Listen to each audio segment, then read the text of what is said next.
ये छात्रों नमस्कार। आप सभी का ओम ए टू जेड क्लासेस में स्वागत है। आज हम चैप्टर वास्तविक संख्या का प्रश्नावली 1.1 का प्रश्न संख्या 2 हल करेंगे। प्रश्न संख्या 2 इस तरह है, पूर्णांकों के निम्नलिखित युग्मों के एचसीएफ और एलसीएम ज्ञात कीजिए तथा इसकी जांच कीजिए कि दो संख्याओं का गुणनफल एचसीएफ इंटू एलसीएम है। तो प्रश्न संख्या 2 में हमें कुल 3 भाग हल करने हैं और उनका एचसीएफ एलसीएम ज्ञात करना है। साथ में ही संख्याओं के गुणनफल के माध्यम से एचसीएफ और एलसीएम को बराबर दिखाना है, ये हमें जांच करना है। तो यहाँ पर आप जानते हैं एचसीएफ का मतलब होता है हाईएस्ट कॉमन फैक्टर और वहीं एलसीएम का मतलब होता है लीस्ट कॉमन मल्टीपल। तो आप कक्षा 6, 7, 8 में जिस तरह एचसीएफ और एलसीएम ज्ञात किए हैं सेम उसी तरह भी इसको हम हल करेंगे। तो प्रश्न संख्या 2 का पहले हम पहला भाग हल करते हैं। 26 और 91 का हमें सबसे पहले एचसीएफ हम अभाज्य गुणनखंड विधि से इसे हम हल करेंगे। तो यहाँ पर लिखेंगे 26 और 91 का अभाज्य गुणनखंड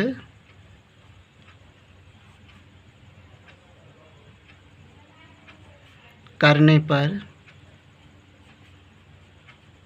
तो यहाँ पर सबसे पहले संख्या 26 है, हम 26 लिखेंगे इस तरह और इसका अभाज्य गुणनखंड करेंगे। अभाज्य गुणनखंड में सबसे पहले अभाज्य संख्या है 2। संख्या के अंत में यदि 6 है तो यह 26 2 से विभाज्य होगी। तो हम सबसे पहले इसे 2 से काटेंगे अर्थात भाग करेंगे 2 का 26 में। 2 एक अन्नम 2, 2 तिहाई 6 और 13 किसी भी संख्या से नहीं कटेगी। 13 अभाज्य संख्या है, 13 स्वयं 13 से कटेगा। 13 का अन्नम 13। तो 26 का जो अभाज्य गुणनखंड आया 2 और 13। इसी तरह आप 91 का अभाज्य गुणनखंड करेंगे 91। तो ये संख्या कटेगी 7 से। 7 एक अन्नम 7 और 2 बचा, 7 तिरिक 21। अब इसे 13 से काटेंगे, अभाज्य संख्या 13 है, 13 का अन्नम 13। यहाँ से 26 का जो फैक्टर आया 2 और 13 और 91 का फैक्टर आया 7 इंटू 13। अब देखिए 26 का जो फैक्टर आया है 2 इंटू 13 और 91 का 7 इंटू 13। दोनों में उभयनिष्ठ जो संख्या होगी वही एचसीएफ होगा, अर्थात यहाँ पर एचसीएफ होगा 13, यानी दोनों संख्याओं में न्यूनतम घात वाली संख्या ही एचसीएफ होगी।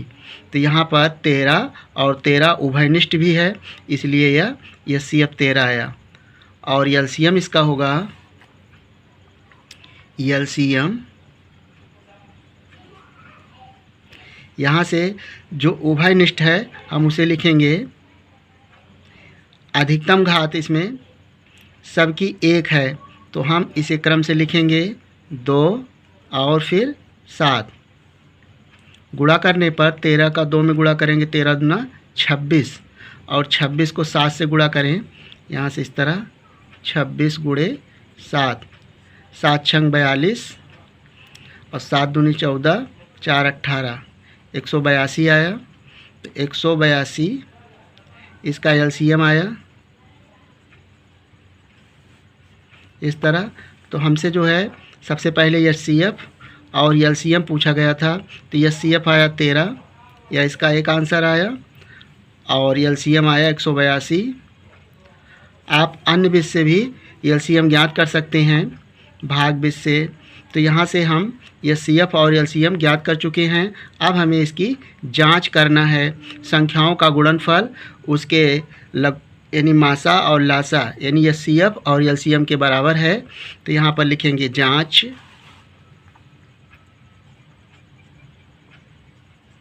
जांच में हमें दिया है संख्याओं का गुणनफल,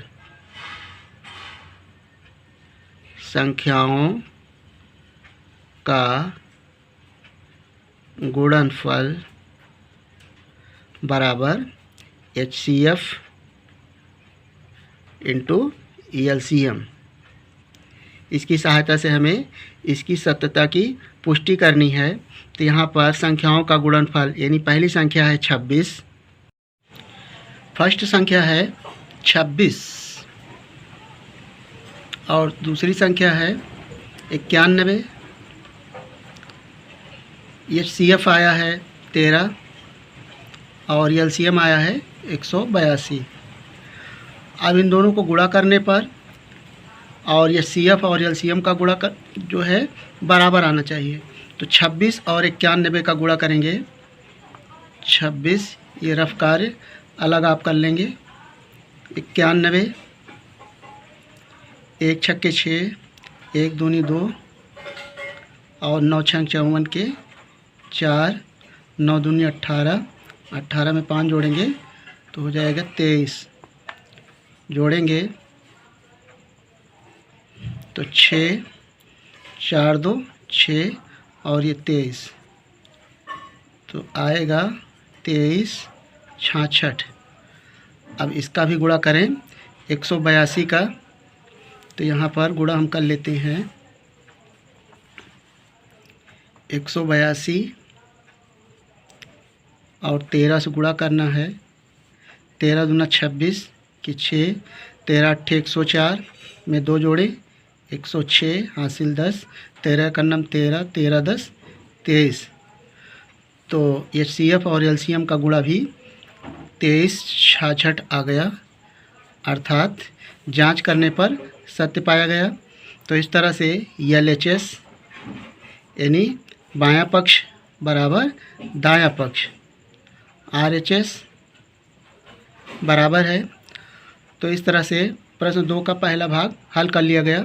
शेष नेक्स्ट वीडियो में हम शेष भाग को हल करेंगे। यदि आपको वीडियो पसंद आया हो तो वीडियो को लाइक कर लें और चैनल को सब्सक्राइब करके इस वीडियो को अपने दोस्तों के साथ शेयर कर लें। वीडियो देखने के लिए धन्यवाद।